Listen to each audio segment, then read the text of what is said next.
Bom, quem não recebeu nada agora que eu mandei, por favor, me mande um e-mail dizendo que não recebeu, porque aí eu coloco na lista. Tá? Professor. Sim. Eu enviei para você, acabei de enviar para você aí. Não sei se o senhor recebeu. Mandou para mim. Se você mandar um e-mail para mim, eu vou receber. Só que agora eu não estou olhando o e-mail, porque eu estou então aqui. tá. Beleza. Tá? Depois da aula eu vou olhar. Quem mandou para mim, pode ficar tranquilo. Tá, valeu. Okay. Ainda tem um reflexo aqui, eu não consigo tirar, porque tem um buraco aqui. Bom, eu vou tentar escrever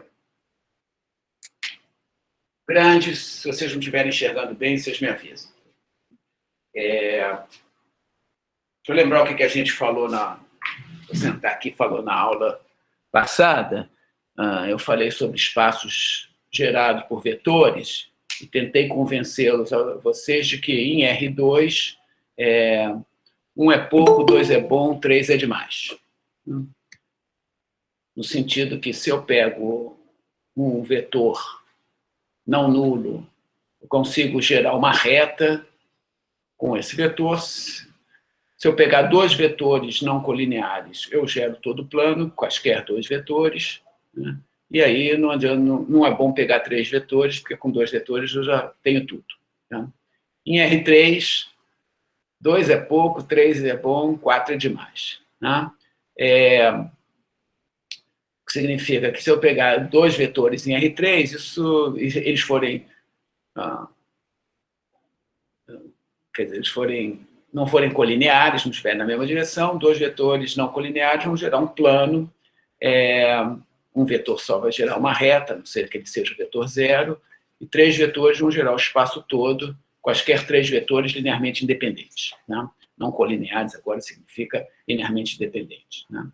E a gente espera que em Rn, N vetores é o que eu preciso para gerar todo o Rn. Tá? Mas eu não falo apenas, eu não estou interessado apenas em Rn, mas mesmo dentro do Rn eu estou interessado em subespaços dentro do Rn. Por exemplo, em R3, eu estou interessado não apenas em R3, mas estou interessado também em planos do R3, em subespaços menores. Tá? Porque no mundo real, nas aplicações, a gente vai ter vetores em R1000 ou R1.000.000, mas a gente quer trabalhar com menos vetores do que esse. Quer trabalhar num subespaço dentro desse subespaço, porque R1.000.000 ou R1 bilhão é muito grande, é muita coisa para fazer. Então, a gente quer e pode trabalhar em subespaços menores. Então, eu estou interessado também não apenas no espaço todo, mas em subespaços do espaço todo. Tá? E o que na aula de hoje eu vou começar a discutir e a mostrar é que essa coisa equivale em qualquer subespaço de dimensão K. Se eu tiver um subespaço de dimensão K, significa que eu vou precisar de K vetores para descrever todo o subespaço. Né? Menos de K é pouco e mais de K é muito. Né? É isso que eu quero discutir na aula de hoje. Bom, deixa eu fazer uma observação que eu acho que eu ainda não fiz e que é importante também, é que quando eu falo em espaços unidimensionais, bidimensionais, por exemplo, um plano em R3, como nessa figura aqui, eu estou falando em planos, em retas que passam pela origem. Então, não é qualquer plano. Tá? Um subespaço necessariamente contém a origem. Tá? Então, esse subespaço aqui em R3, por exemplo, é o subespaço gerado por 2 vetores, U e V. Se eu pegar 2 vetores quaisquer aqui linearmente dependentes, eu reproduzo todo esse plano. Tá? E aí, se eu pegar uma coisa importante que eu quero observar, é que se eu pegar outros 2 vetores aqui dentro, eu reproduzo o mesmo plano. Tá? Então, tem muitas bases, tem muitos sistemas de coordenadas ou muitos eixos que eu posso usar para descrever esse plano. Tá? Então, você já vê aqui nessa figura que se eu quiser descrever o R3, talvez seja natural usar esses eixos canônicos aqui, né? Os eixos cartesianos. e escrever cada ponto como x, y, z, usando esses 3 eixos. Mas se eu tiver aqui nesse plano, eu não posso usar nenhum dos 3 eixos está nesse plano, de maneira que eu vou ter que usar outros vetores. Tá? E quais são os bons vetores para usar, nós vamos discutir ao longo do curso, mas essa é uma questão muito importante, saber quais são os bons vetores para usar em cada uma das aplicações. Tá? Agora, se eu quiser descrever um plano que está fora da origem, isso não dá um subespaço vetorial. Né? O desenho é o seguinte, se eu tiver um vetor que está nesse plano, né? 2 vezes ele não vai estar nesse plano. Né? E se eu pegar quaisquer 2 vetores que estão nesse plano, a soma deles, pela regra do paralelogramo, vai sair lá fora do plano. Tá? Então, só os planos que passam na origem e as retas que passam na origem é que são subespaços vetoriais. Isso aqui a gente chama de um subespaço afim. Ele é paralelo a um subespaço vetorial. Então, se eu chamar esse vetorzinho, se eu pegar um vetor qualquer desse plano, vamos chamar de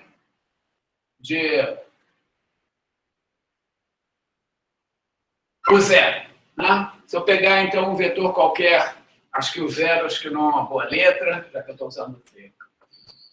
Vou chamar de WZ. Né? Eu vou chamar, como o Felipe faz, de P0. Pronto. Que é um ponto do plano. Então, se esse plano é paralelo a esse aqui, então esse plano aqui é descrito por P0 mais UV. Isso aqui, se vocês se lembram, significa o espaço gerado por esses 2 vetores U e V. Tá? Isso aqui significa, isso que está aqui significa todas as combinações lineares possíveis entre U e V. Tá? Então, é SU mais TV para todos, todo T e todo S. Então, isso aqui que está escrito aqui, ou isso que está aqui, eu digo que é uma descrição paramétrica deste plano daqui. Tá? Chamo de paramétrica porque ela depende de 2 parâmetros, S e T. Tá? O fato dela depender de 2 parâmetros é que caracteriza esse conjunto como sendo um conjunto bidimensional, tá? De dimensão 2, porque ele depende de 2 parâmetros. Então é isso. Então tem os subespaços, mas tem os subespaços afins, que são os espaços deslocados. Os espaços paralelos, desculpa, os conjuntos paralelos a subespaço. Conjuntos que não são subespaços, mas são paralelos a subespaço. Essa é uma observação que eu não tinha feito ainda, que eu gostaria de fazer. Tá?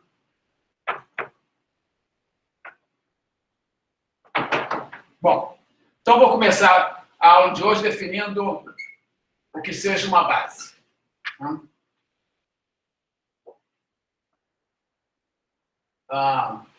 Uma base, um conjunto.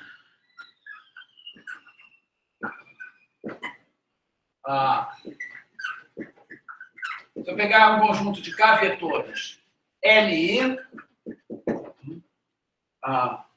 é uma base de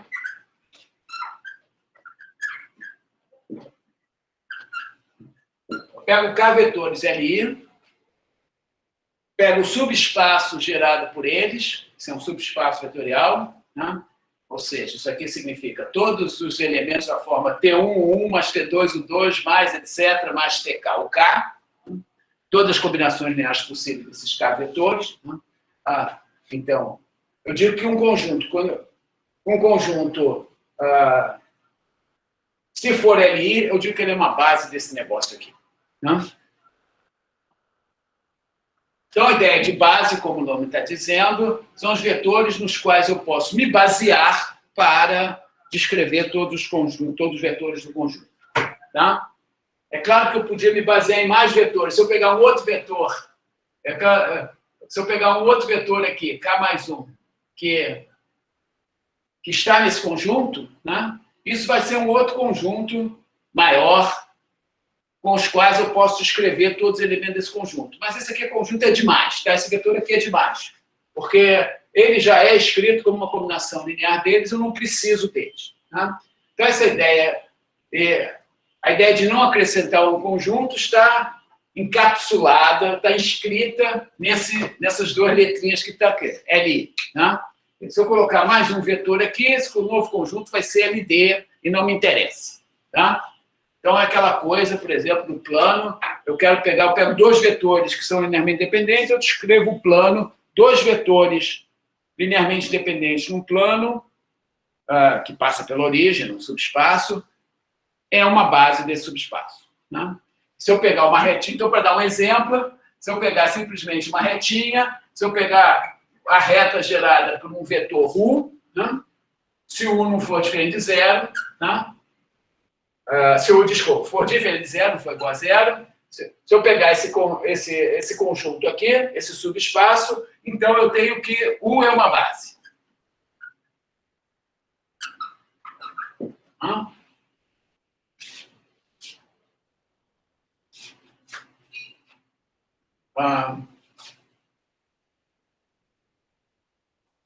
Deixa eu dar um outro exemplo de uma base.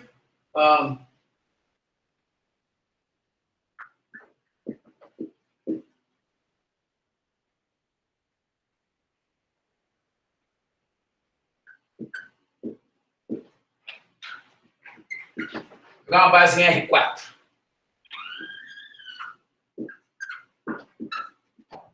Vetores bem fáceis para facilitar a minha vida.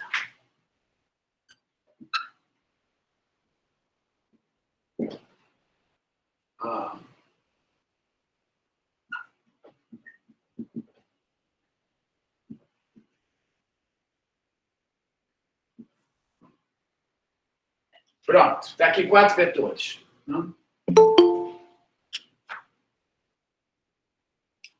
Eu digo que esses 4 vetores são linearmente independentes.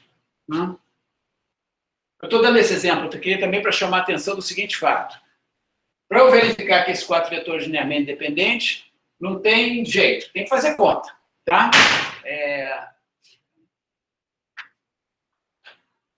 Não sou adivinho de olhar para 4 vetores. Olha que esses 4 vetores são fáceis, é só 1 e 0, mas se tivesse aqui 1, 2, 3, 4, 19, 45, etc., tá? Não dá para olhar assim e saber se eles são linearmente independentes ou não são linearmente independentes.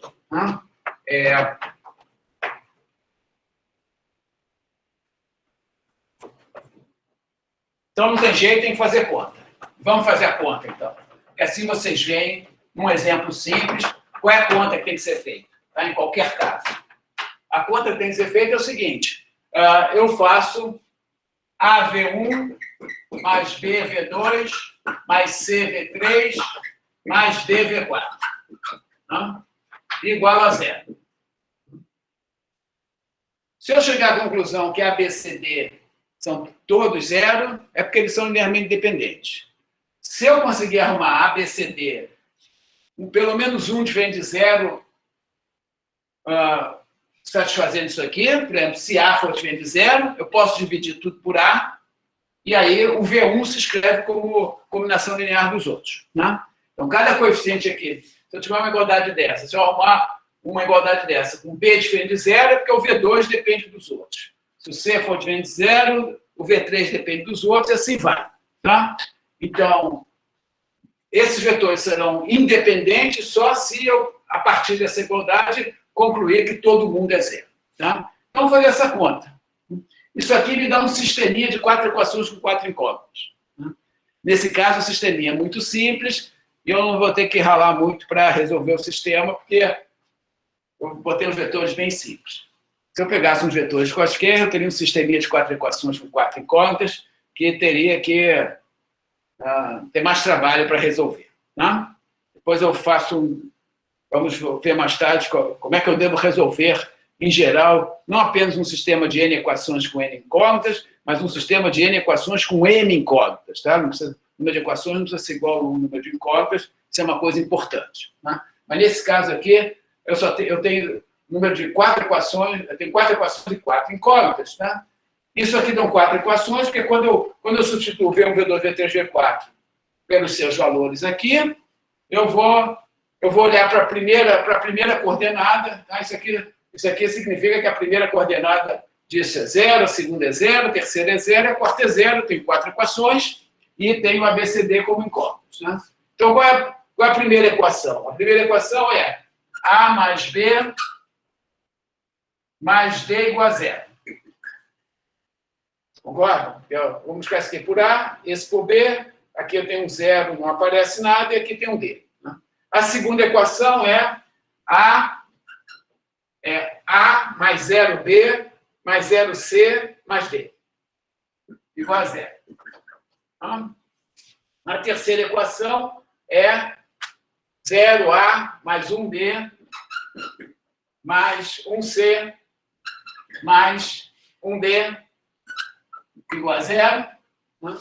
E, finalmente, a última equação é 0A mais 0B mais 1C mais 0D, só tem C igual a 0. Né? Então, realmente, esse sistema é muito simples, muito fácil. Né? Daqui eu tiro que o C é igual a 0. Né? O que mais que eu posso dizer? Bom, o A mais D é 0, o A mais B mais D é 0, se eu diminuir uma da outra aqui, dessas duas equações aqui, eu tiro que o B é 0. Né? Bom, o A já é 0, o B já é 0, agora o D é 0, o B é 0, desculpa, o C é 0 e o B é 0, o D é 0. E agora o B é 0 e o D é 0, o A é 0. Tá? Então, todo mundo tem que ser 0, e esses 4 vetores são linearmente independentes. Né? O que a gente espera, não estou enxergando nada, não tenho uma visão quadridimensional, mas se eu entendi bem como é que a coisa funciona no R2 e no R3, o que eu espero é que esses 4 vetores apontem cada um para um lado e eles gerem todo o R4. Isso é verdade. Né? Porque a gente não enxerga mais nada, mas o desenho que eu faria é, vocês são linearmente independentes, significa o máximo de desenho que eu consigo fazer, em R3 não consigo fazer mais do que isso, talvez vocês consigam, mas eu não.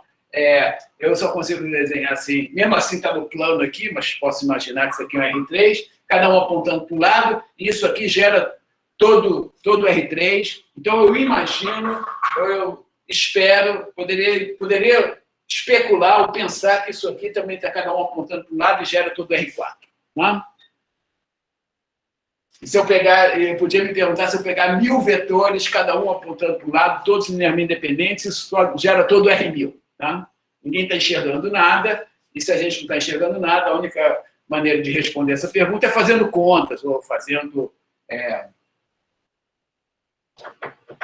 argumentando de alguma outra maneira. E é isso que eu vou fazer. Tá? Vou mostrar para vocês agora mesmo, daqui a pouco. Vou começar a mostrar agora, e daqui a pouco vou terminar a demonstração, o argumento, para mostrar que se eu pegar 1000 vetores em R1000, cada um apontando para um lado, quer dizer, cada um apontando para um lado significa ser linearmente independente. Se eu pegar 1000 vetores linearmente independentes em R1000, ele gera todo o espaço, e, portanto, ele é uma base do espaço. Tá? Então, a base é isso. É um conjunto de vetores linearmente dependentes que gera todo aquele subconjunto. Tá? Isso que é uma base de um subconjunto que é um subespaço. É claro? Então, essa que é a ideia. Então, eu queria mostrar, nesse caso particular, em qualquer caso, que esses 4 vetores aqui, por exemplo, são linearmente...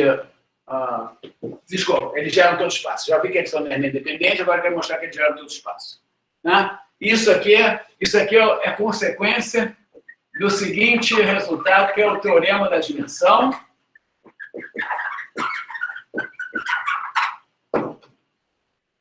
Talvez o teorema mais importante do curso. E diz a seguinte coisa.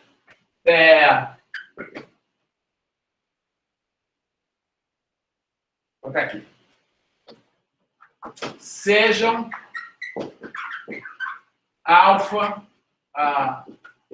vou chamar um conjunto, 1, 2, o P e beta, V1, V2, VQ, duas bases do mesmo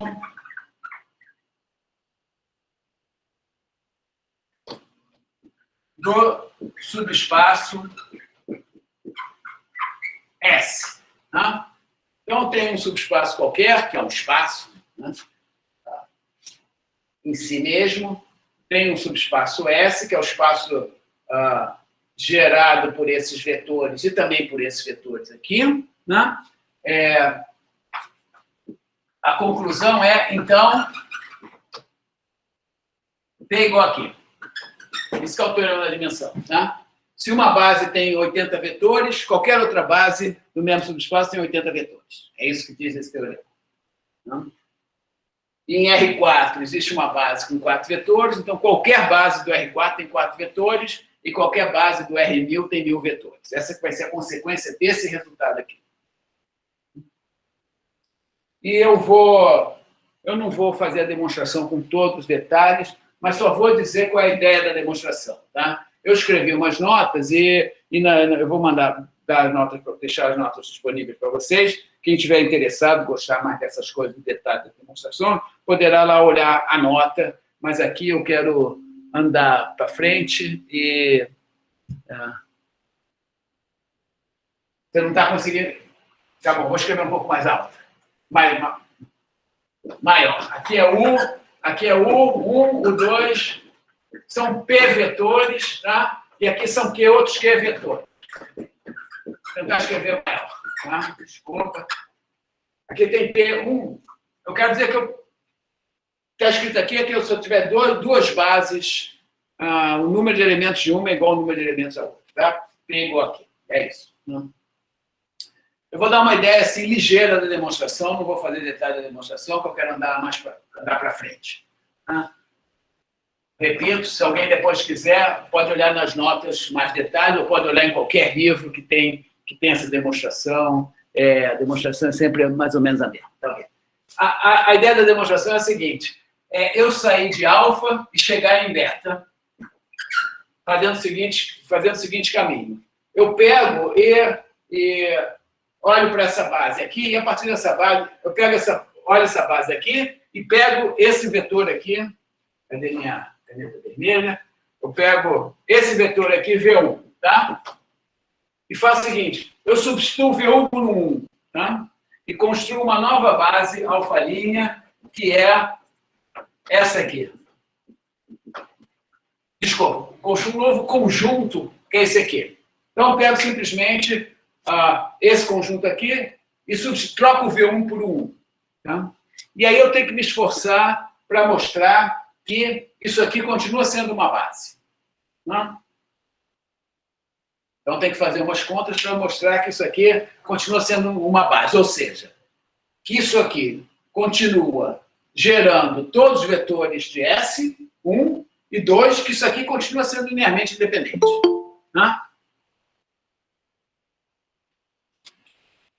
Depois disso, bom, eu vou chamar isso aqui de alfa'1.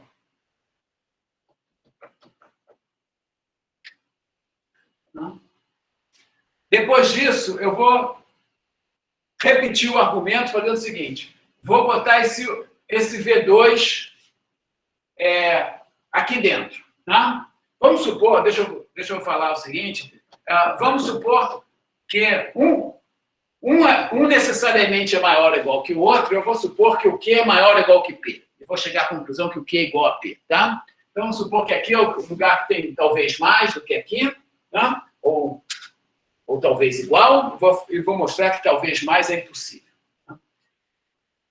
Então, vou continuar o argumento. O argumento agora é que, a partir daqui, eu pego esse V2 e troco, e construo um segundo conjunto, que é esse aqui. Eu troco o U2 por V2. Não? E continuo, aí eu tenho que mostrar, tenho que fazer um esforço para mostrar que nada muda. Nada muda significa que isso aqui continua sendo uma base. Aí eu tenho que fazer umas contas para mostrar que esse conjunto continua sendo um conjunto linearmente independente e que gera todo o espaço. Tá? Que eu não perco nada com isso. E vou fazendo isso até até o P.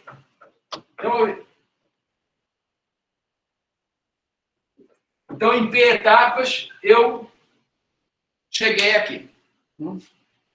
E concluir que isso aqui é uma base. Quer dizer, esse conjunto é linearmente dependente e gera todo mundo. Né? Mas se eu fui fazendo isso, tirando o V1, depois tirei o V2, depois fui tirando todo mundo, depois aqui tinha o VP, depois tinha eventualmente mais, mas eu fui tirando todo mundo, né? E aí, se sobrar alguma coisa aqui, como esse conjunto aqui é uma base, significa, por exemplo, que se sobrar um VQ aqui, o VQ é uma combinação linear desses. Esse aqui é uma base, gera todo o espaço, então o VQ que está no espaço pode ser escrito com uma combinação linear desse. Mas isso é um absurdo. Aí eu chego numa contradição, se tivesse sobrado alguém aqui, porque o conjunto inicial beta, eu vou reescrever aqui, esse conjunto era um conjunto de vetores linearmente independentes. Ninguém pode ser escrito como combinação linear dos outros. Né? Então, se sobrar alguém aqui, esse cara que sobrou pode ser escrito como combinação linear desses, o que não pode acontecer. Né? Essa é a ideia da demonstração, mas eu estou pulando uma porção de detalhes técnicos, mas a demonstração não é complicada, é bem simples, aliás, né? E é uma demonstração fundamental, porque... Só um minuto, desculpa.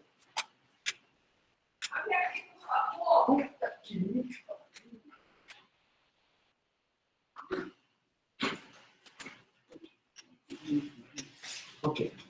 Bom, então, deixa eu continuar, desculpa. Bom,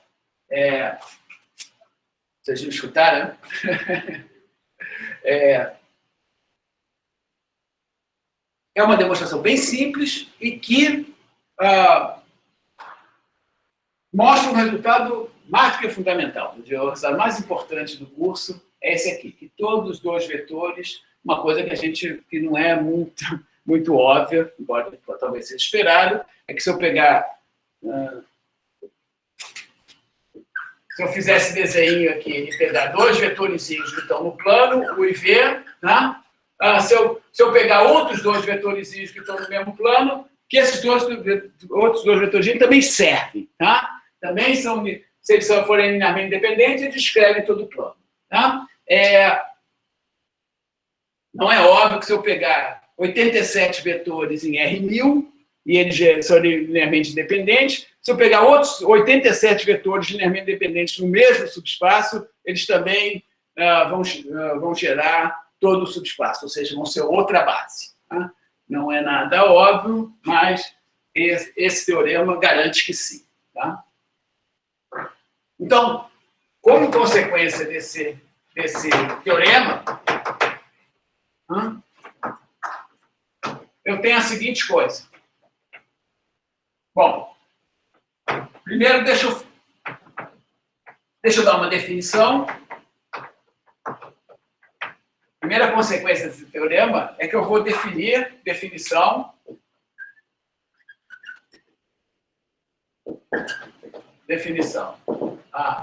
Eu vou definir a dimensão de S, bom, S é um subespaço, é o número de vetores de uma base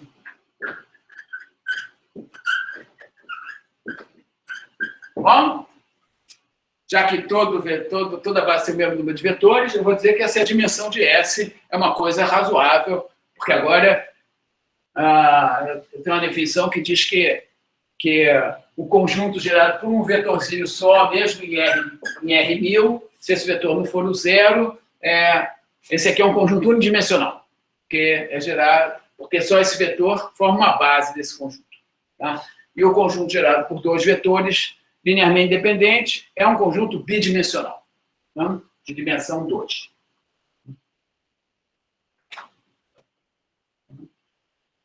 Bom, com essa definição e com o teorema, agora eu já posso dizer que o R1000 tem dimensão 1000 e que o Rn tem dimensão n para qualquer n, Pela seguinte razão.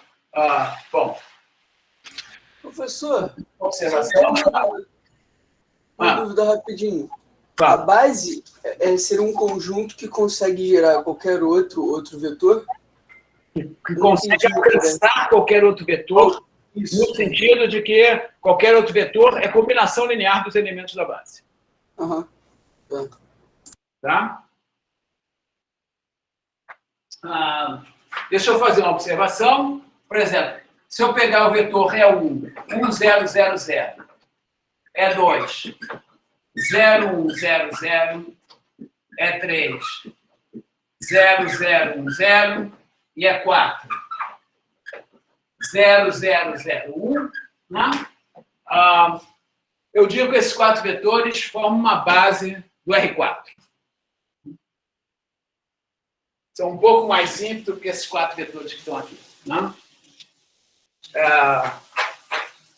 Bom, é muito fácil ver que eles são linearmente independentes. Né?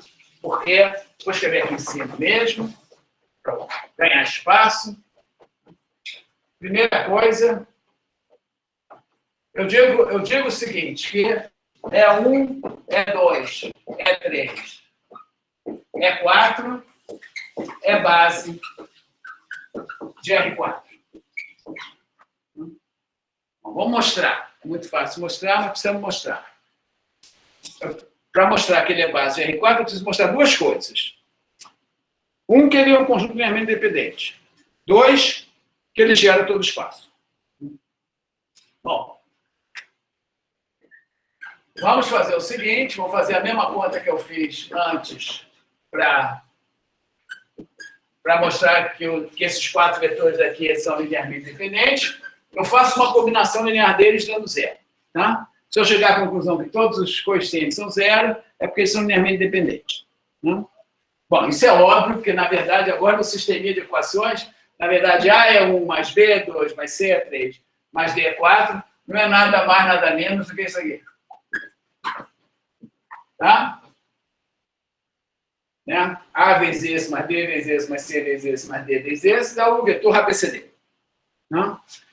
E dizer que isso aqui é igual a 0 significa 0 aqui é o vetor 0, que é o vetor onde todas as coordenadas são 0. Então é claro que o A é 0, B é 0, C é 0, D é 0. Né?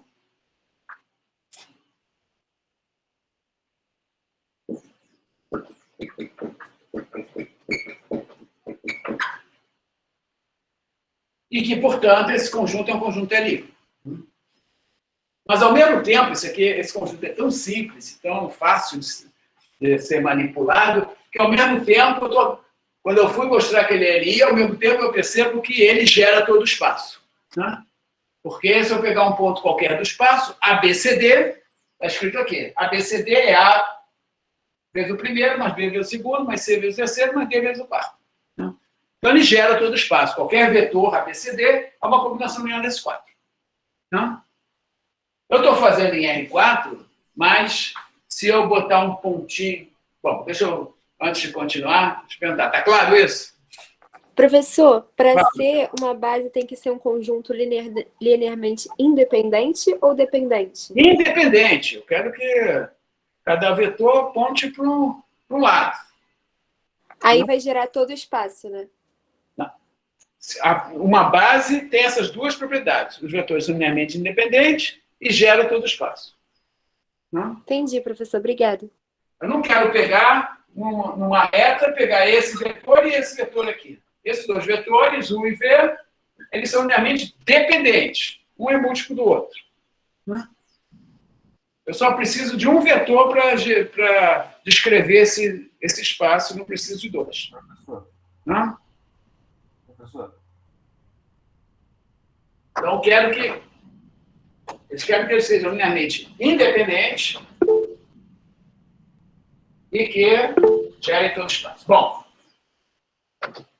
então, essa continha aqui mostra que isso aqui é uma base e, de acordo com a minha definição de dimensão, isso significa que o R4 tem dimensão 4, porque a dimensão é o número de vetores de uma base. Isso é uma base, tem 4 vetores, o R4 tem dimensão 4. Tá? Professor, rapidinho. Mas isso significa que qualquer outra base tem dimensão 4. Então, agora eu já posso provar com esse argumento aqui que esses 4 vetores aqui geram todo o espaço. Por enquanto, eu mostrei no começo da aula que esses 4 vetores aqui são linearmente independentes. Tá? Agora eu já posso usar um argumento para mostrar que eles geram todo o espaço. Tá? Porque eu pego agora um vetor qualquer, que eu vou chamar de W, do R4. Tá? E, Professor, claro, tem gente com mão levantada, só que você acha que você não está ouvindo. não estou ouvindo. Não estou ouvindo nem vendo, mas quem... É o Marcos. Tá bom, pode falar. Tá me escutando? Pode me interromper. Pode falar, Marcos. Esse vetor ABCD, o fato de você combinar ele com E1, E2, E3, E4, já mostra que ele gera todo o espaço do R4? Bom, eu pego um vetor qualquer, XY, se você não gostou de ABCD, eu pego um vetor qualquer de R4, XYZW. Tá? Ele é X é 1, mais Y é 2, mais Z é 3, mais W é 4, você concorda? Sim, isso já mostra que já gera o espaço em R4, né? Sim, eu peguei um vetor qualquer de R4, gostei que ele é com uma combinação linear dos 4 vetores, é porque ele gera todo mundo. Perfeito. Concorda? Sim.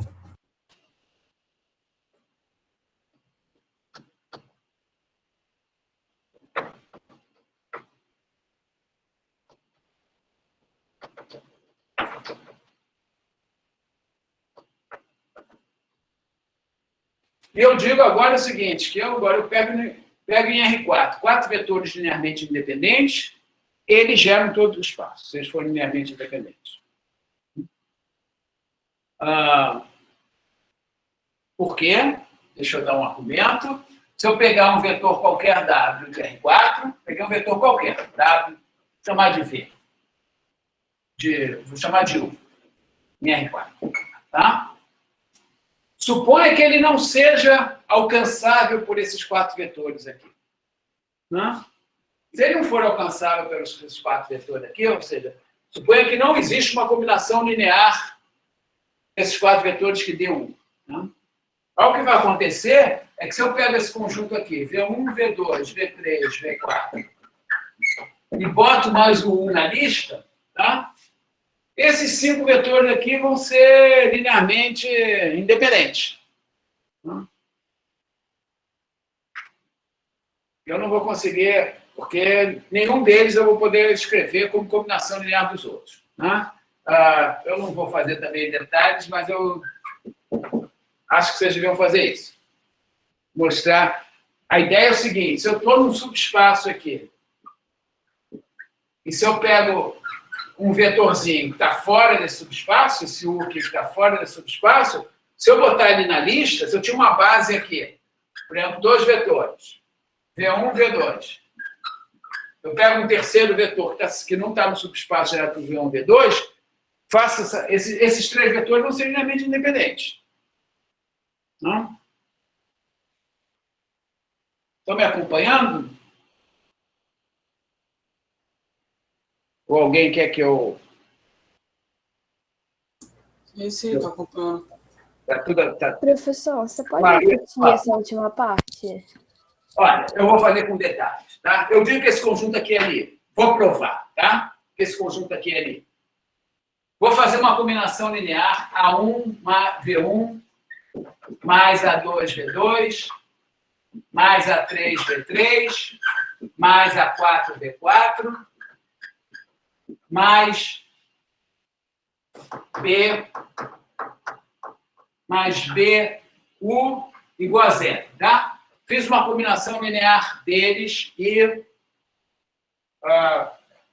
igualei a 0. Eu vou mostrar que o A1, A2, A3, A4 e o B são todos 0. Né? Já que eu estou dizendo que... Estou supondo por absurdo que o U não é alcançável pelos Vs. Eu estou supondo Eu vou repetir o que eu estou querendo mostrar. Eu peguei 4 vetores que são linearmente dependentes em R4, quero mostrar que ele gera todo o espaço. Tá? Vamos supor, por absurdo, que isso seja mentira, que seja falso.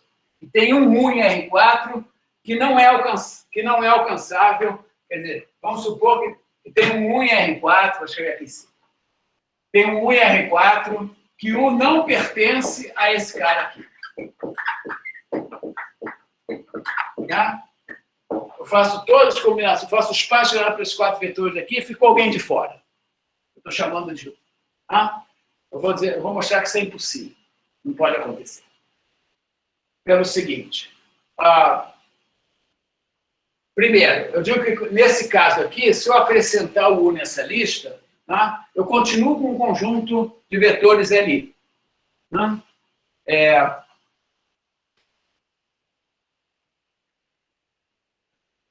Vou mostrar isso. Faço uma combinação deles igualando a 0. Tá? Bom, o B tem que ser 0, porque se o B não for 0, eu divido tudo por B e vou chegar, e boto esse negócio para o lado de lá, vou chegar à conclusão que o U está no espaço gerado por V1, V2, V3, V4. Concorda? Se o B não for 0, o U é uma combinação linear dos V's. Não pode, porque eu estou supondo que o U não é uma combinação linear dos V's. Tá? Então, o B tem que ser 0. No momento que o B é 0, acabou, porque agora os 4 vetores são linearmente independentes, agora todos os A's têm que ser 0. Ok? Então, toda vez que eu tenho um conjunto de vetores independentes, tem um cara que não está no espaço gerado por eles, eu boto ele aqui dentro, tá? Eu aumento, eu continuo com o conjunto LI e aumento a dimensão do espaço. Tá? Então, assim, se esse conjunto aqui é LI, como eu acabei de mostrar, tá? Então, esse cara aqui, se eu colocar ele no conjunto e pegar todas as combinações lineares dele, isso aqui ficou maior do que o anterior. Não? São 5 vetores ali.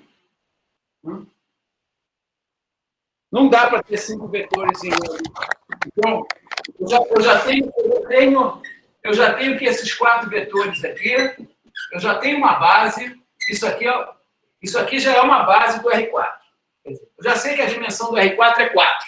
Isso eu já sei. Então, não pode ter 5 vetores linearmente independentes no R4. No máximo, eu tenho 4. Senão, a dimensão do espaço, se isso aqui ainda não fosse todo R4, se isso aqui ainda não fosse diferente do R4, né, eu ia acrescentando, eu ia pegar um cara que não está aqui, e ia acrescentando na lista, ia ficando com uma lista cada vez maior.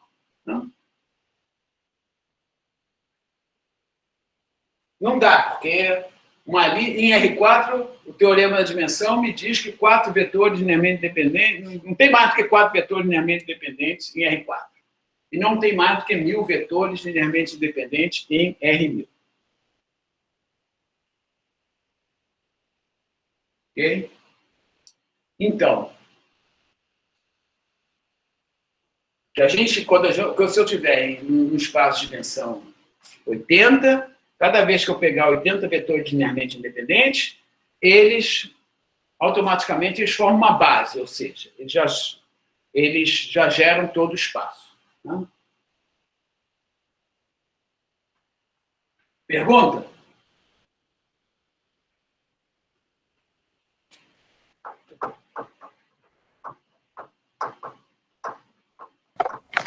Professor, A minha última observação, sim, quer falar alguma coisa? tu podia repetir essa parte final? Tipo assim, o R4 ou o RN, o máximo que ele pode suportar de LI é RN? É N vetores. Ah, fechou. É linearmente independentes, né?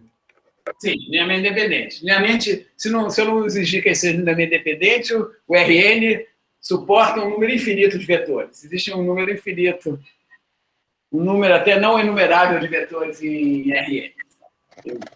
Até na reta tem infinitos vetores, tem infinitos pontos. Né? Na reta tem infinitos pontos. Mas o R1000 só suporta 1000 vetores linearmente independentes, não mais do que 1000. Tá? E menos do que 1000 é pouco. Tá? Se eu pegar 999 vetores, eles não podem gerar todo o R1000. Por que não? Porque se 999 vetores linearmente independentes gerassem todo o R1000, significaria que esses 999 vetores seriam uma base. Né? E não dá, porque da mesma maneira que eu peguei esses 4 vetores para formar uma base do RN, tá?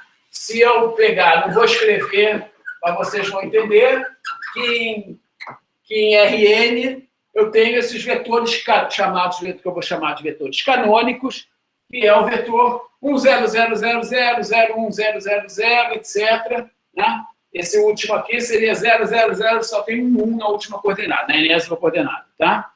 Esses N vetores aqui, claramente, formam uma base.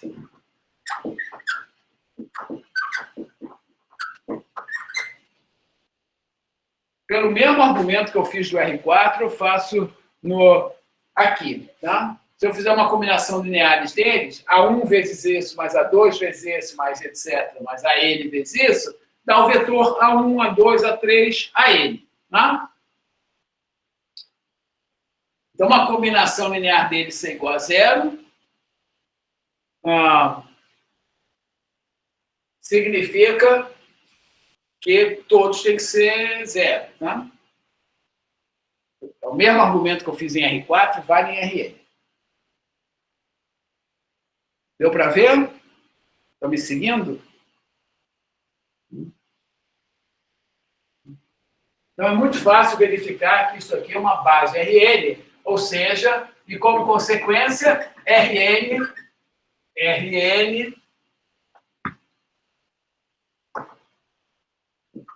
tem dimensão N. Isso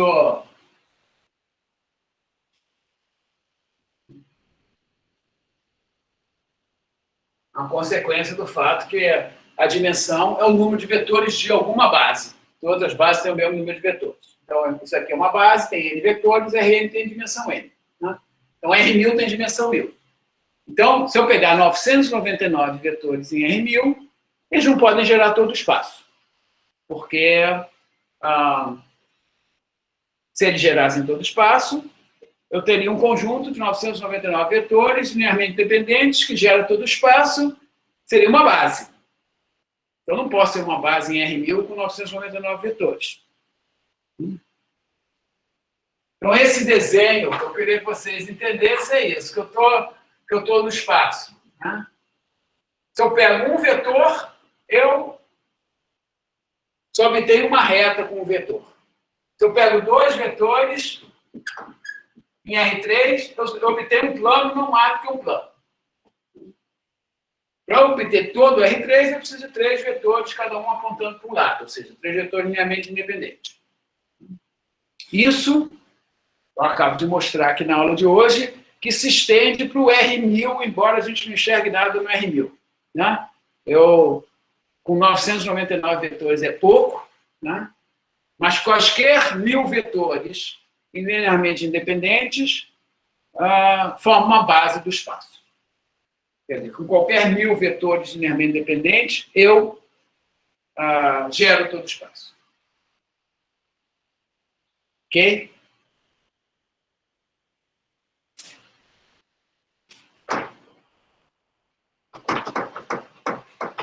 A outra coisa muito importante, essencial, eu quero discutir agora, é o seguinte.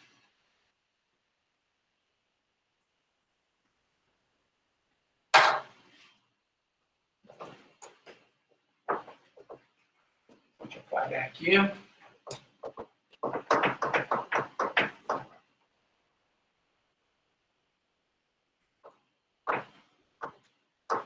Eu preciso de mais de um paninho, porque o paninho vai ficando sujo, já não apaga mais nada direito.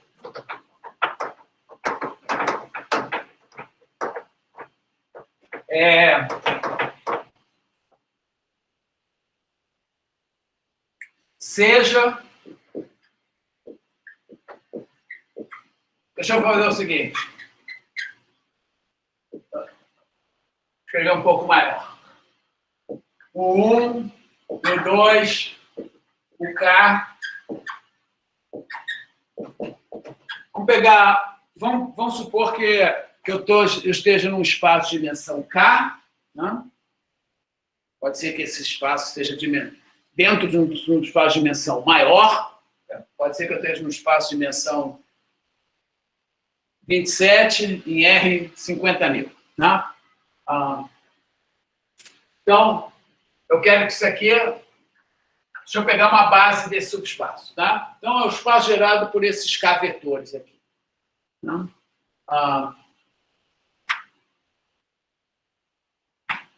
E vamos chamar esse subespaço de S. Né? Agora eu vou pegar um vetor qualquer, V de S. Né? Se eu pegar um cara qualquer desse subespaço, ele se escreve dessa forma.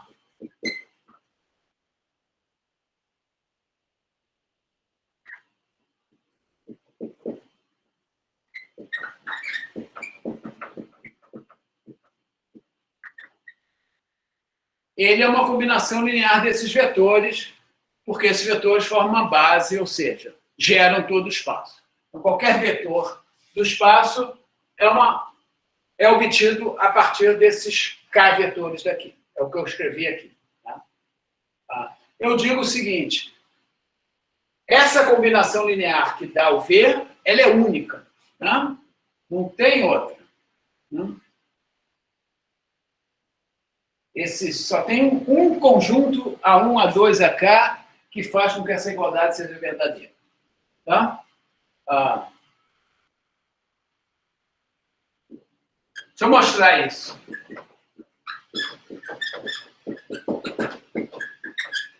Suponha que V se escreva com uma combinação linear com outros coeficientes, tá? B1, B2, BK. Né?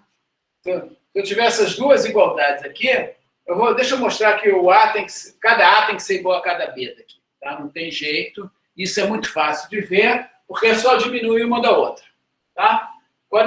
Se eu tiver essas duas coisas aqui, tá? Eu diminuo uma da outra, eu vou obter que A1 menos B1, o 1 mais etc., mais AK menos BK, o K tem que ser igual a zero. Né? Mas os U's formam um conjunto LI. Né? E dizer que os U's formam um conjunto LI significa que quando eu tenho uma coisa desse tipo, só tem um jeito, é que todos os coeficientes sejam iguais a zero. Né? Então, dessa igualdade aqui, e do fato que os U's são LIs, eu concluo que o A1 é igual ao B1, o A2 é igual ao B2 e o AK é igual ao BK. BK. Concorda?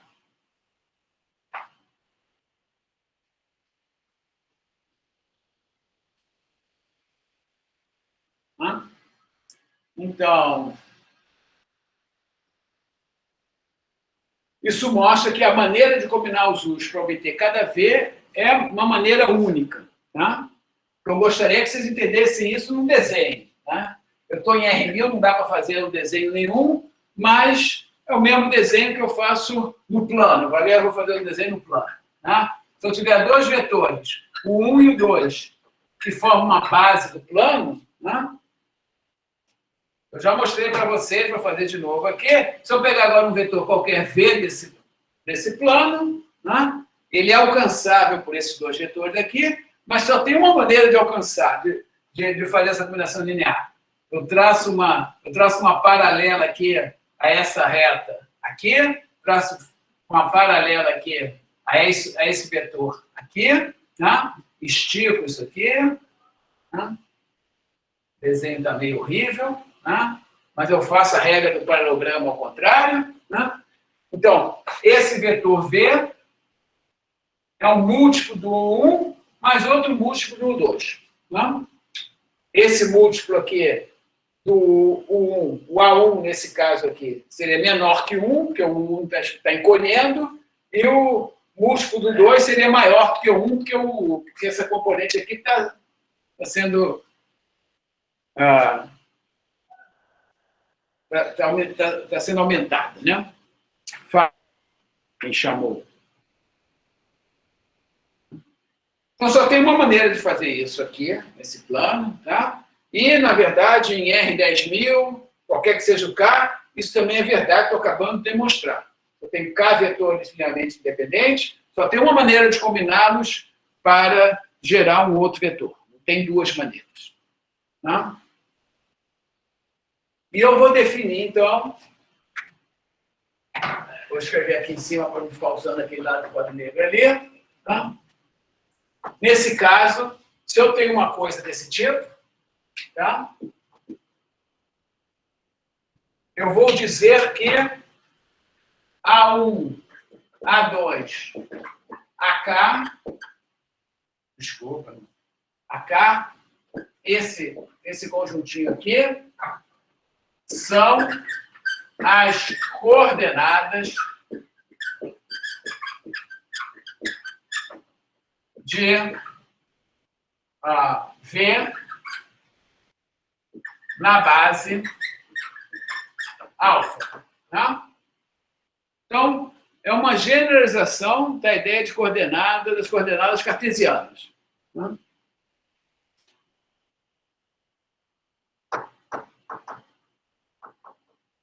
As coordenadas cartesianas, as coordenadas usuais,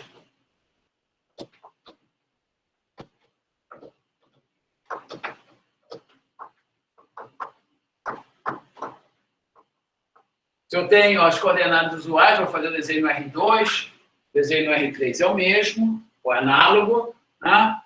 Se esse aqui é o vetor XY, né? XY, como nós já vimos na aula de hoje mais de uma vez, isso é x é 1 mais y é 2. Tá? Isso que significa XY. Eu traço uma paralela aqui a esse eixo, traço uma paralela a esse eixo.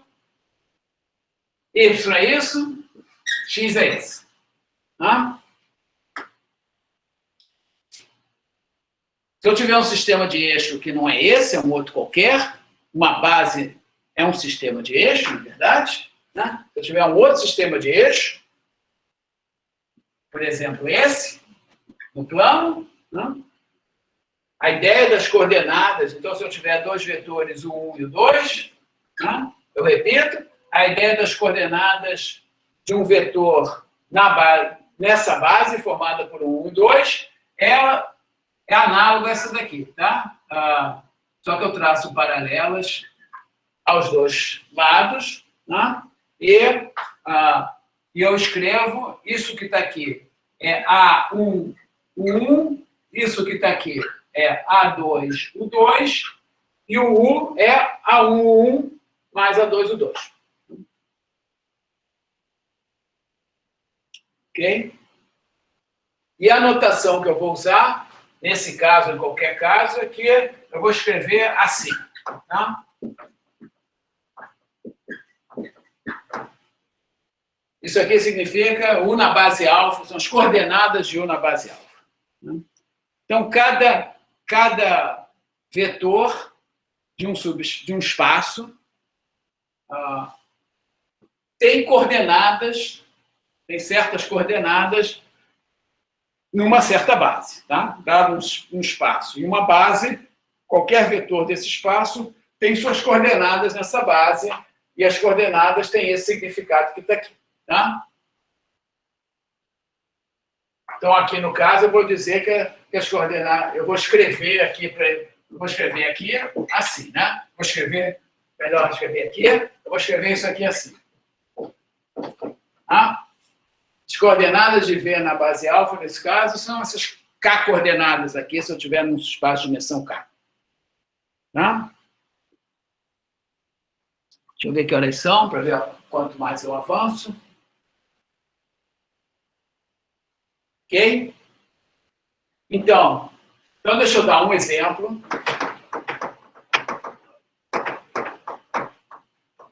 Vou dar um exemplo em R2. Vou dar um exemplo em R3. Vou dar um exemplo em R3.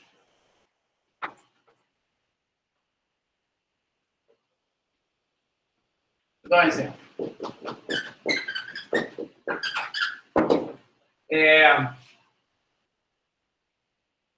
Vamos fazer o seguinte. O 1 igual a 1.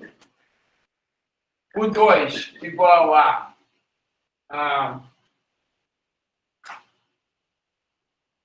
101. O 3 igual a 1 menos 1, 0. Pronto. Ou 1 menos 1, 1. Né? Então, esses três vetores são linearmente independentes. Talvez não seja muito... Não é totalmente óbvio. Bom, eu tenho anos de estrada, tenho mais vivência que vocês, para mim é mais fácil enxergar se três vetores são linearmente independentes ou não. Mas se eu quisesse verificar se os três vetores são linearmente independentes, eu posso fazer a conta, né? Mas eu não vou fazer. Então, eu peço que vocês me acreditarem. A conta agora você já sabe qual é a conta que tem que fazer. Tem que resolver um sisteminha 3x3. Né? Mas eu vou fazer o seguinte. Eu vou considerar um terceiro vetor. Não vou chamar de U, não. Vou chamar de V. Vou chamar o terceiro vetor de V. Eu vou chamar o terceiro vetor de 3, 0, 3.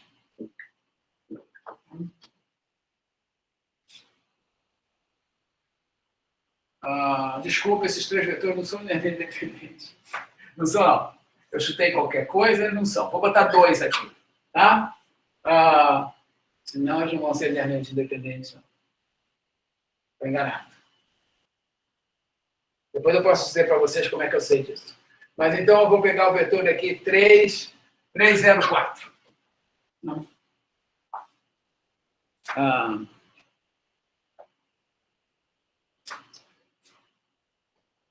Vamos admitir que esses três vetores são linearmente independentes. E eu vou mostrar... Então, esse vetor aqui se escreve como uma combinação linear única desses três vetores que está aqui. Tá? Se eu chamar de alfa a base formada por esses três vetores, deixa eu mostrar para vocês como é que a gente determina V na base alfa. Tá? As coordenadas de V nesse referencial formado por esses três vetores. Quer dizer, a imagem que eu faço é que, aqui no caso eu estou em R3, então o que eu tenho aqui é que esses três vetores apontam, assim, são todos inclinados, não são perpendiculares entre si, mas são todos tortos, mas eles geram todo o R3. Né? E vamos mostrar que esse vetor aqui, eu escrevo com uma combinação linear desses três aqui. Né? Para eu determinar, se eu chamar de ABC as coordenadas desse vetor nessa base, né, é porque A1 mais B, o 2 mais C, o 3, igual a V. Né?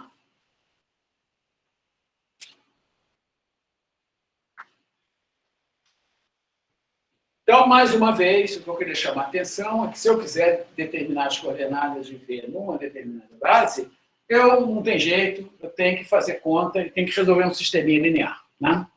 Então, essas coisas aqui, sempre eu vou ter que acabar resolvendo um sistema de não sei quantas equações, com não sei quantas incógnitas. Na aula de hoje só vai aparecer sistemas N por N, 3 por 3, 4 por 4, com número de equações igual ao número de incógnitas. Está aqui. É um sistema de 3 equações com 3 incógnitas. Tá? Se eu olhar coordenada a coordenada desse sistema, o que eu obtenho? Eu obtenho a primeira coordenada vai ser A mais B mais C. A mais B mais C vai ter que ser igual a 3. Não? A segunda coordenada é A mais 0B, desculpa, menos C igual a 0. Tá? E a terceira equação é A mais 2B mais C, né? A mais 2B mais C tem que ser igual a 4. Tá? Eu fiz um sisteminha bem simples, de novo, né? Para ser fácil de resolver. Mas qualquer sisteminha 3x3 é fácil de resolver. Né? Como é que eu resolvo um sisteminha 3x3? Eu tiro o A da primeira equação, substituo nas outras, eu fico com um sisteminha 2x2. Aí pronto. Aí eu faço a mesma coisa. Substituo B numa equação, pego uma equação, substituo na outra, um sisteminha 1x1 e assim vai. Tá? Então, um sisteminha 1000x1 dá trabalho, mas ele pode ser resolvido sempre dessa maneira, que é o chamado média de eliminação de Gauss. Deixa eu só terminar o raciocínio. Eu tiro o primeiro coeficiente da primeira equação, substituo na outra, em todas as outras, eu fico, todas as outras dão agora 999 equações com 999 incógnitas, e eu repito o argumento.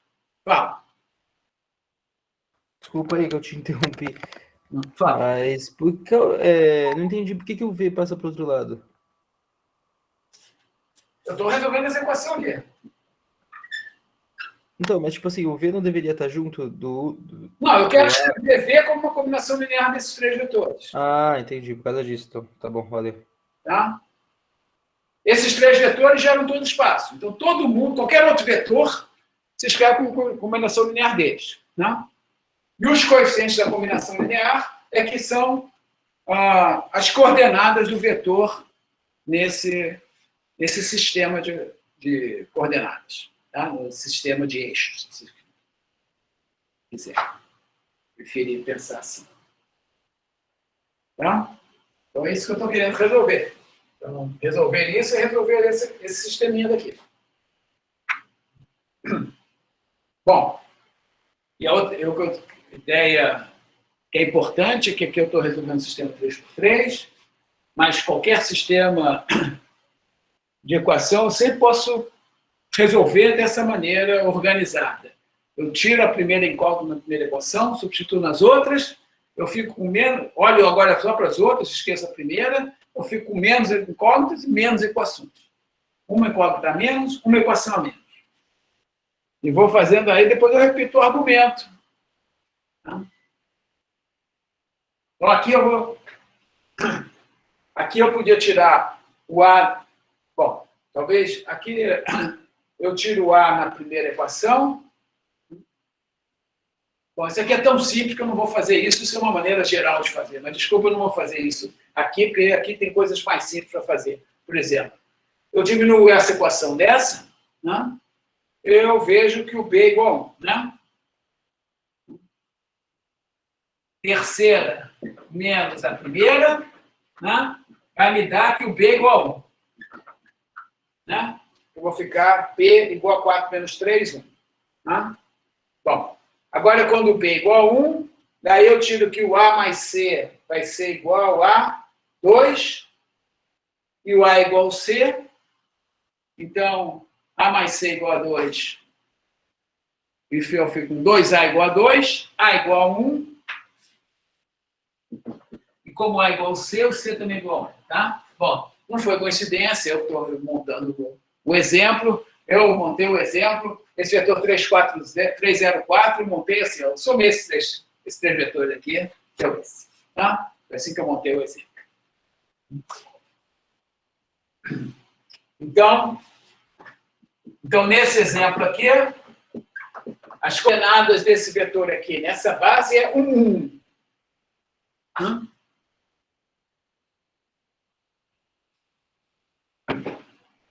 Pergunta?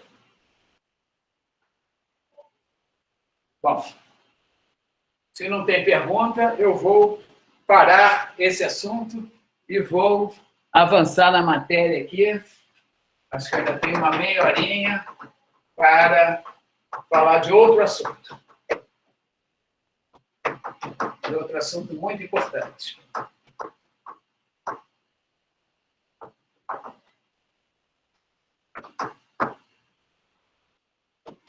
Esse curso aqui, eu alerto vocês, é punk. Eu vou avançando na matéria, acho que vocês têm que estudar. Ler o que eu estou fazendo, pensar, e daqui a pouco vai ter um teste que vai ser feito para vocês pensarem bastante.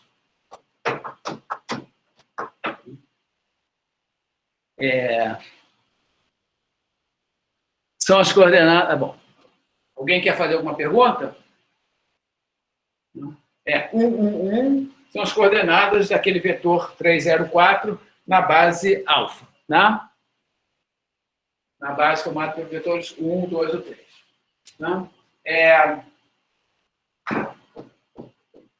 Deixa eu avançar aqui na matéria e falar em norma e produto interno. Tá? Bom, se eu estou no vetor de R2, vamos começar no vetor de R2, conforme vocês sabem, se o vetor tem coordenadas x, y, né? Se esse é um pontinho de R2 de coordenadas x, y, isso é x, isso é y. Né? Então, se o é x, y, né? A norma de um vetor, como vocês sabem, eu quero expressar o tamanho desse vetor. Né? Eu vou definir a norma de U e vou fazer que nem o Felipe, por preguiça. Eu também, frequentemente, a gente encontra a notação para a norma assim, com 2 barrinhas, né? Mas eu vou usar uma barrinha só. Né? Correndo risco, eu sei que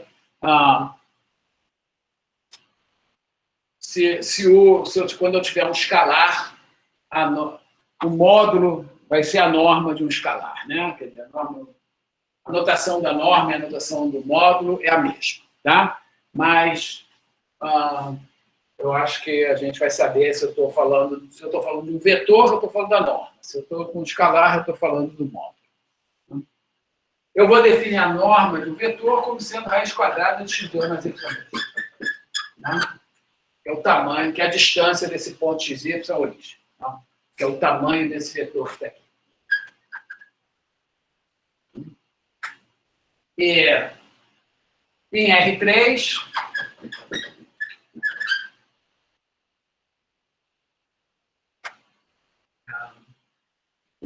se tem 3 coordenadas x, y, z, vocês sabem também que a norma de U é a raiz quadrada de x2 mais y2 mais z2, e que também tem a interpretação geométrica de que é o tamanho do vetor. Tá? Em R3,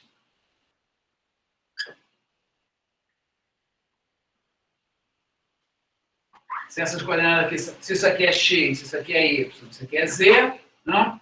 É fácil ver que isso aqui vale, esse tamanho aqui é isso aqui. Tá? É só fazer Pitágoras, primeiro aqui embaixo, depois aqui em cima. Tá? Então, bom, em R4 a gente não enxerga mais nada, né? Muito menos em R10.000, né? Mas se em Rn, né? Se U é um vetor de coordenadas, agora eu vou chamar de 1, 2, o N, eu vou definir a norma de U como sendo a raiz quadrada de 1 ao quadrado, mais o 2 ao quadrado, mais o N ao quadrado. Tá? Rezando e torcendo para que tudo dê certo. Né? Isso é definido dessa maneira porque tudo dá certo. Né? Todas as coisas que a gente imagina que são boas, que acontecem, que a gente enxerga em R2 e a gente enxerga em R3, acontece em Rn quando eu defino a norma dessa maneira. Tá? O Felipe chamou a atenção na aula dele que nem sempre é razoável eu definir o tamanho de um vetor dessa forma. Tá? Nas aplicações, de repente, eu não quero definir o tamanho do vetor dessa forma. Se esse vetor aqui for um vetor de informações sobre uma pessoa, idade, peso, altura e outras informações, né? Talvez não seja razoável eu definir, por exemplo, a distância entre duas pessoas como sendo a diferença. Eu pego o vetor U menos V, U são as características de uma pessoa, V é a característica da outra, e U menos V, então, quero medir com uma pessoa está próxima de outra para saber se elas estão no mesmo grupo ou não estão no mesmo grupo, por exemplo. Né? Ou eu posso ter um arquivo com várias informações e quero saber se um arquivo está próximo do outro, se eu coloco eles em cinema de ação ou cinema romântico, dependendo das palavras que tem no arquivo. Então, essas coisas, dependendo esse arquivo, que informações que tem, esse vetor, que informações tem a respeito do arquivo, de repente, esses números aqui podem ter significados diferentes e eu não quero medir a distância fazendo exatamente isso. Tá? Mas eu não vou entrar nesse assunto. Por exemplo, para uma pessoa, se eu medir a altura em metros, vai me dar uma certa ordem de grandeza. Se eu medir a altura em centímetros, vai me dar 100 vezes maior e talvez eu precisasse fazer uma normalização para que todas as coordenadas tivessem mais ou menos o mesmo peso. Senão, eu posso estar atribuindo muito mais peso a uma coordenada do que a outra e, de repente, eu não quero fazer isso. Tá? Então, as coisas podem ser mais sofisticadas para medir o tamanho de um vetor do que isso daqui. Mas vamos esquecer isso, pelo menos momentaneamente, e vamos supor que eu quero medir o tamanho do vetor com isso aqui. Não? Dessa forma. Então, essa aqui é a definição de norma de um vetor em Rn. Okay?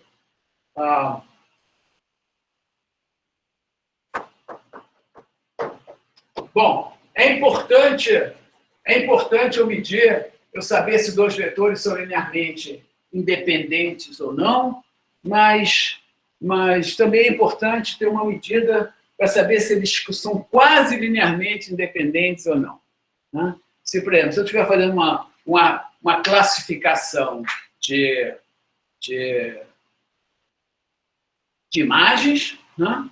E eu tiver isso aqui e tiver isso aqui, né? De repente eu queria dizer que esses dois vetores são a mesma coisa. Né? Todos os dois são 3. Bom, esses dois vetores, se isso aqui for uma imagem digitalizada, isso aqui for um vetor de não sei quantas coordenadas, for digitalizado em números, né? Esse vetor e esse vetor aqui, eles não são um múltiplo do outro. Né? Eles estão próximos, mas eles não são múltiplos do outro. E, às vezes, eu quero dizer que eles são dependentes.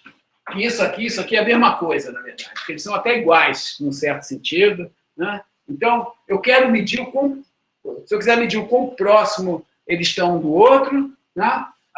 Só o conceito de independência linear é pouco. Ou seja, para fazer um desenho aqui, esses dois vetores aqui são independentes no plano, cada um aponta para uma direção. Né? Agora, se eu pegar, em vez de considerar esse vetor aqui, né?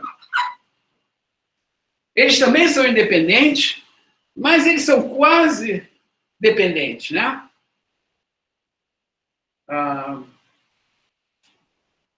O U está muito pertinho do V. Né? E, às vezes, não... Então, também é importante eu medir se o quão U está próximo de V, e a gente mede isso no plano, eu sei como eu meço isso. Olhando para esse ângulozinho daqui. Né? Esse ângulozinho está perto de 0, então eu vou dizer que esses vetores estão quase próximos. Se o ângulo estiver perto de 90 graus, é melhor. Tá? Não sei, alguém perguntou alguma coisa aqui, mas eu não vi o que é.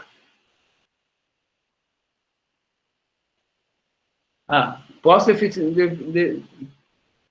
a definição de norma? É fácil. Está aqui a definição de norma. Tá? A definição de norma é isso aqui. Eu pego todas as coordenadas do vetor, eleva ao quadrado, somo tudo, tiro a raiz quadrada. Isso que é a norma. Em R2, a norma tem o significado do tamanho do vetor, o comprimento do vetor. Em R3 também. Aqui, tá? Se eu pegar esse vetor x, y, z, elevar tudo ao quadrado, isso aí é raiz quadrada, isso aqui é exatamente, a norma de U é exatamente esse tamanho que está aqui. Tá? Em Rm, em R4, eu já não consigo mais fazer esse desenho, mas eu imagino que é isto. Tá? Eu sugiro que vocês imaginem que é isso, que imaginar isso é bom. Tá? Seria tipo Pitágoras? Seria tipo Pitágoras. Em R2 e em R3 é Pitágoras. Em Rn vai ser Pitágoras, mas é uma boa pergunta, vocês vão ver, não sei se eu vou ter, ainda na aula de hoje, eu vou poder responder sim, é Pitágoras. Mas por enquanto não tem geometria, em R4 não tem geometria, não tem desenho. Por enquanto não tem desenho em R4, tá? Por enquanto. Para ter desenho, eu preciso avançar um pouco na geometria e tentar definir ângulo entre dois vetores. Tá? Então, outra coisa importante, além do tamanho, é o ângulo entre dois vetores. E como talvez vocês saibam disso, já viram isso em algum lugar, o ângulo está relacionado com o produto interno de dois vetores. Tá? Então, deixa eu pegar dois vetores em R3. Pegar logo em R3, tá? Esse vetor aqui tem coordenadas, vou botar aqui, U e V, tá? U tem coordenadas ABC e V tem coordenadas DEF, tá?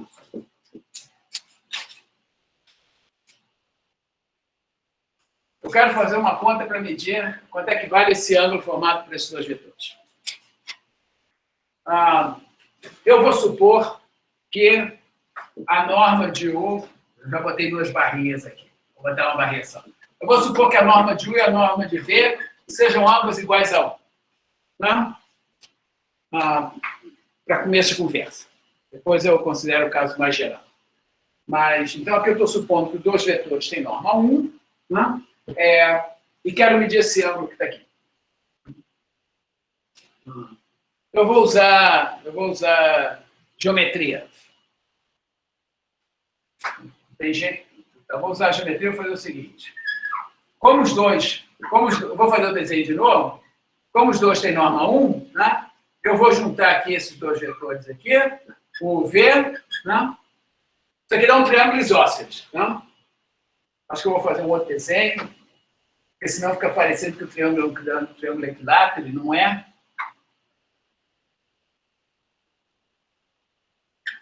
Não é equilátero, mas é isósceles, tá? Isso aqui tem tamanho 1, isso aqui tem tamanho 1, esse aqui é o ângulo θ. Tá? Eu vou formar esse triângulo daqui, tá? Se esse aqui é o vetor U e esse aqui é o vetor V, vocês concordam comigo que esse aqui é o vetor U menos V? Né? Esse vetorzinho que está aqui é o vetor U menos V, é esse vetorzinho que está aqui. Tá? Bom, eu vou fazer o seguinte, esse aqui é um triângulo isósceles, eu vou baixar a altura aqui. Vou baixar a altura aqui em relação a esse lado. Né? E como isso aqui é um triângulo isósceles, isso aqui é a altura, é a mediana, é a mediatriz, é a bissetriz, todas essas coisas aqui coincidem no caso do triângulo isósceles. Tá? Em particular, o que me interessa, bom, o que me interessa aqui é que isso aqui é a altura, né?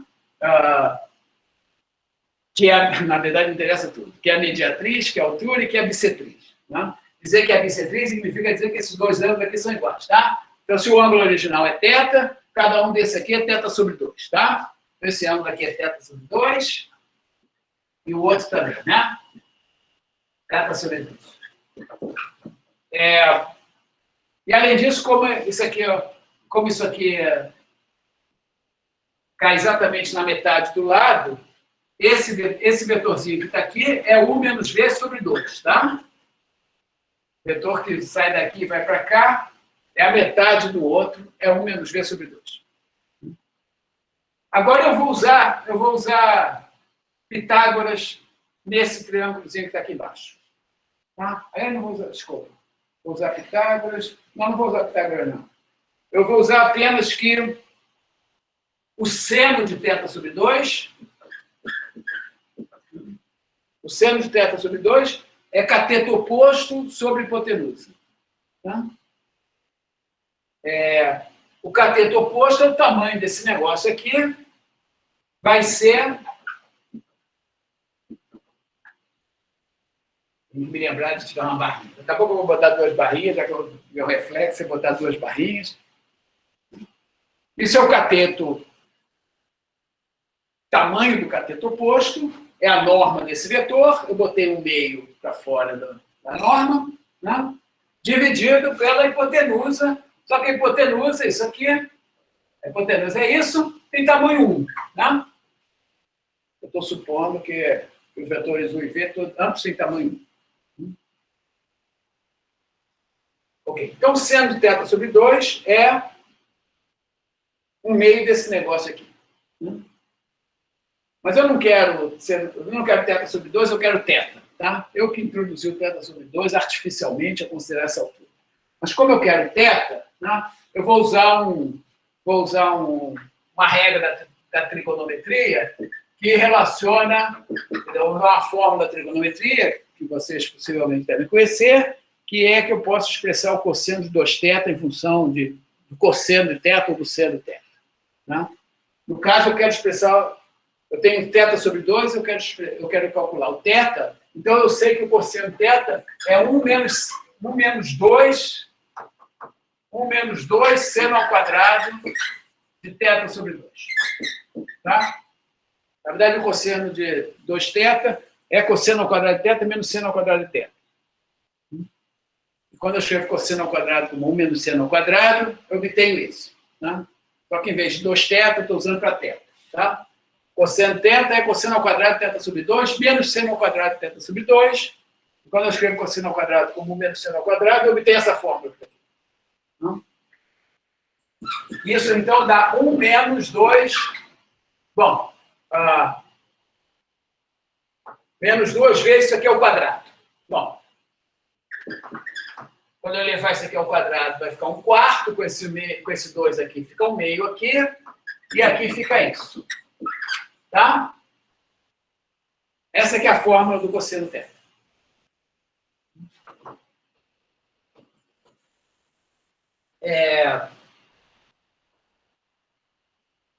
Bom, agora vamos fazer as contas. Né?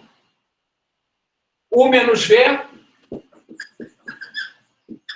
U menos V é o vetor A menos D, B menos E, C menos D. Né? Então, a norma desse vetor ao quadrado é A menos D ao quadrado mais B menos E ao quadrado mais C menos F ao quadrado. Tá? Se eu desenvolver esses quadrados aqui, né, vai aparecer A2 menos 2AD mais B2, B2 menos 2BE mais E2, C2 menos 2CF mais F2. Tá? Então, vai aparecer A2 mais B2 mais C2, vai aparecer B2 mais E2 mais F2, e vai aparecer menos 2 AD mais BE mais CF. Tá? Eu botei um mais aqui porque eu botei, tá tudo mais, que eu botei um menos aqui fora. Tá? Essa minha caneta está indo embora, tem que comprar um refil, porque ela já está morrendo. Tá? Só que tem o seguinte, isso que está aqui, vale 1. Porque eu supus no começo que os dois vetores, já apaguei aqui, mas eu tinha que os dois vetores têm norma 1, tá? E a norma ao quadrado de U é A2 mais B2 mais C2. Então, A2 mais B2 mais C2 vale 1, B2 mais E2 mais F2 também vale 1. Tá? Eu estou usando aqui que os dois... Nesse desenho aqui, eu usei que os dois têm norma 1, tá? Então, isso vale 1, isso aqui também vale 1. Tá? Então, aqui vai ficar 1 menos meio, quer dizer, isso aqui vale 2. Com esse meio aqui, fica 1. Então, esse 1 menos 1 vai embora, tá?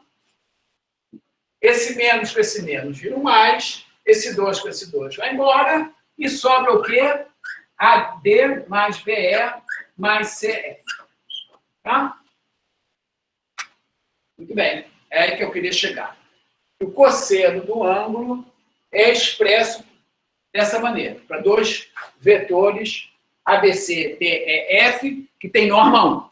Tá? Eu vou definir, conforme vocês já sabem, tá?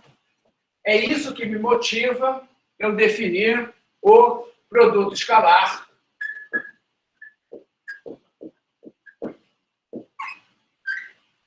entre dois vetores. E eu vou usar, por enquanto, essa notação aqui.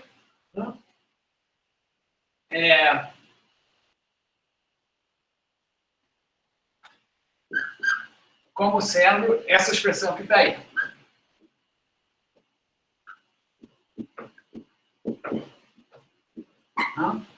Eu pego coordenada, multiplico a primeira coordenada de um com a primeira coordenada do outro, a segunda coordenada de um com a segunda coordenada do outro, a terceira coordenada de um com a terceira coordenada do outro, e somo tudo, é assim que eu defino o produto escalar. Então, para dois vetores unitários, eu vou chamar de unitários vetores de norma 1, para dois vetores unitários, o produto escalar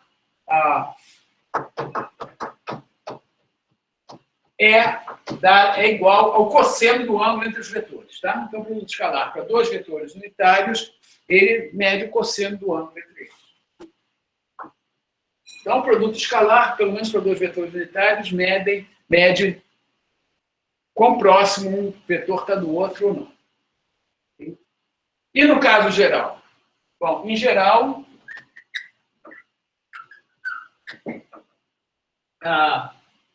dados. Deixa eu pegar dois vetores não nulos. Né? Se eu pegar dois vetores não nulos, né? Deixa eu fazer um desenho aqui. Vou fazer um desenho esticado. Se eu pegar agora dois vetores quaisquer não nulos, não necessariamente de mesmo tamanho, né? O ângulo formado entre eles, né? Eu posso medir da seguinte maneira. Eu pego e considero o que a gente chama do vetor unitário na direção U. Né? Se eu pegar esse vetor U e dividir pela sua norma, né? Vamos supor que isso aqui tem tamanho 2, se eu pegar metade dele, né? Esse vetor aqui é um múltiplo, esse vetor aqui é um múltiplo do U, portanto, está na mesma direção. Esse vetor que está aqui, se eu pegar o vetor V e dividir pela sua norma, isso também dá um vetor de norma 1, né?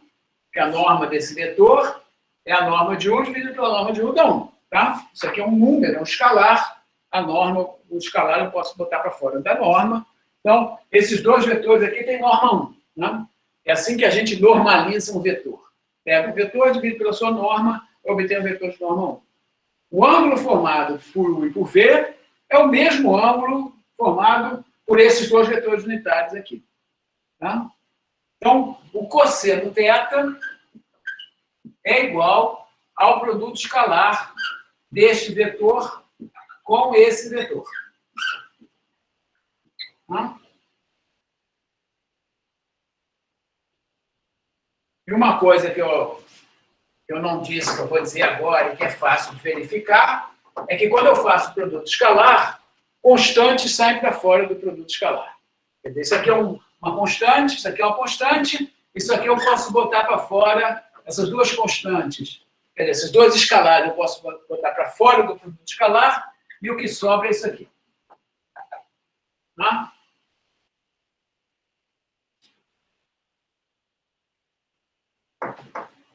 E é daqui que vem a famosa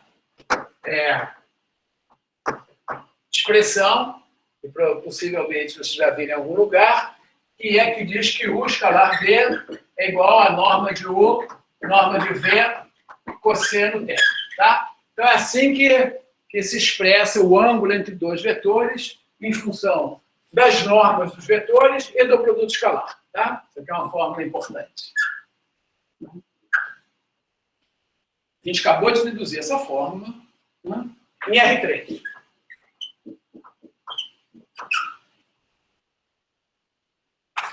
Bom, eu não vou fazer a mesma conta em R2, mas a mesma fórmula que vale em R3 vale em R2. O mesmo raciocínio, o mesmo argumento vale em R2. Eu já fiz logo em R3, que é o mais complicado.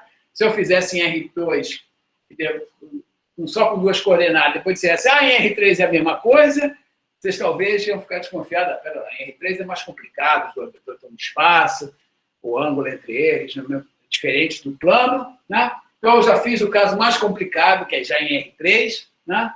E aí já é mais fácil acreditar e de ver que em R2 é a mesma coisa. Essa fórmula vale em R3 e vale em R2. Tá? Quer dizer, tá, em R2, talvez eu vou fazer assim, em R2, se eu tiver dois vetores AB e outro vetor CD, né? Então eu defino o produto escalar entre eles como sendo AC mais BD. Tá? É o análogo do caso R3, conforme vocês sabem. Eu multipliquei coordenada a coordenada e somo tudo. Né? Então agora é mais fácil acreditar que em R2 também vale isso. Tá? Porque eu podia pensar, o caso R3, eu deduzo do caso R2, botando a terceira coordenada 0 aqui. Se eu botar uma terceira coordenada 0 aqui, 0 aqui, eu estou... É como se eu estivesse em R3, só que eu estou no plano Z igual a 0. Tá? E aí é a mesma conta. Ô, professor, essa fórmula não funciona em RN, né? Bom, não sei. O que é o ângulo entre dois vetores em RN? A fórmula funciona em RN. Sim. A resposta à sua pergunta é não. A fórmula funciona em RN, mas em RN, o que é o ângulo entre dois vetores em RN?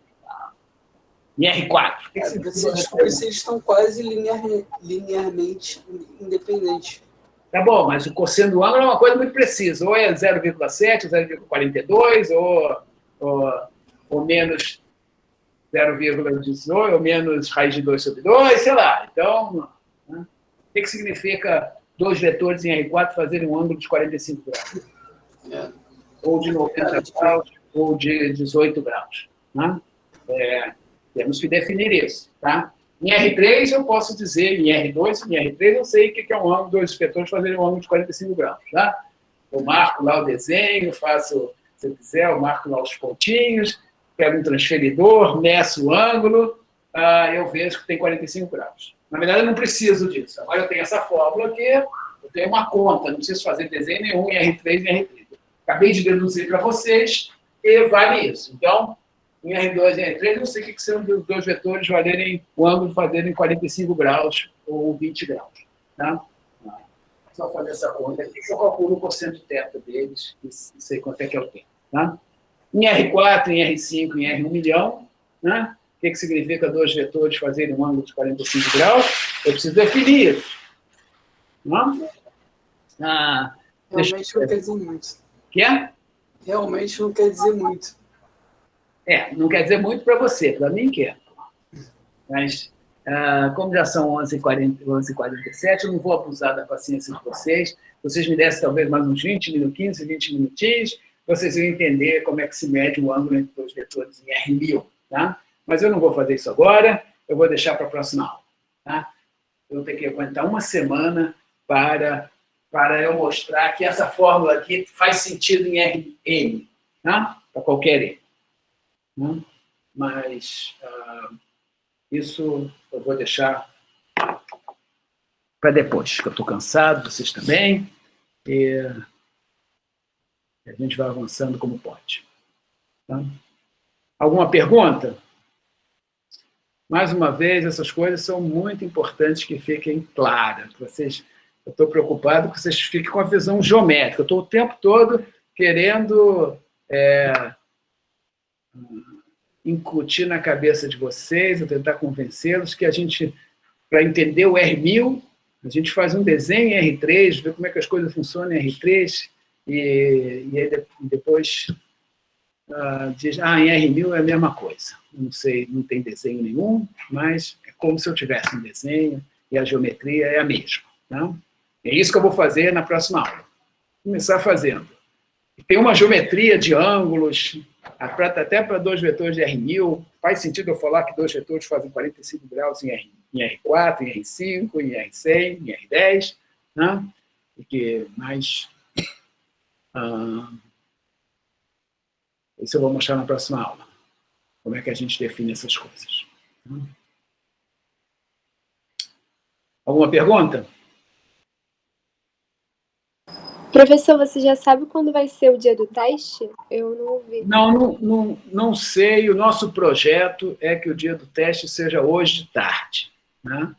Se tudo funcionar bem, o teste será feito hoje de tarde. Tem toda uma maquinaria de passar os testes, fazer os testes de maneira aleatória, tudo isso é uma complicação. Então, esse primeiro... Tem 2 problemas. Um problema que é que eu tinha que avançar um pouco na teoria para poder fazer o teste, senão não tinha assunto para dar o teste, mas agora já avançamos o suficiente na teoria para dar o teste. Tá? A prova está feita. O teste já está pronto. Falta só acertar as coisas operacionais para poder dar o teste. Tá? Ainda não sei qual vai ser o prazo do teste, mas vai ser, também vou definir isso, mas vai ser largo. Tá? 2 dias, 3 dias, tá? Uma coisa assim. Vai ser dias para vocês pegarem os testes, pensarem, olharem e trabalharem, tá? Para aprender. Tá? Não se preocupe que nós não vamos dar um teste de 1 hora, nem de 2 horas, nem de meio-dia. Vai ser da ordem de dias. Ok? Não? É isso. Mais alguma pergunta? Quantas questões, mais ou menos? Eu acho que o teste tem 7 questões. Se não for 7, é 6 ou 8, mas é dessa ordem de grandeza. Provavelmente 7. N questões, com N tendendo para infinito. Exatamente.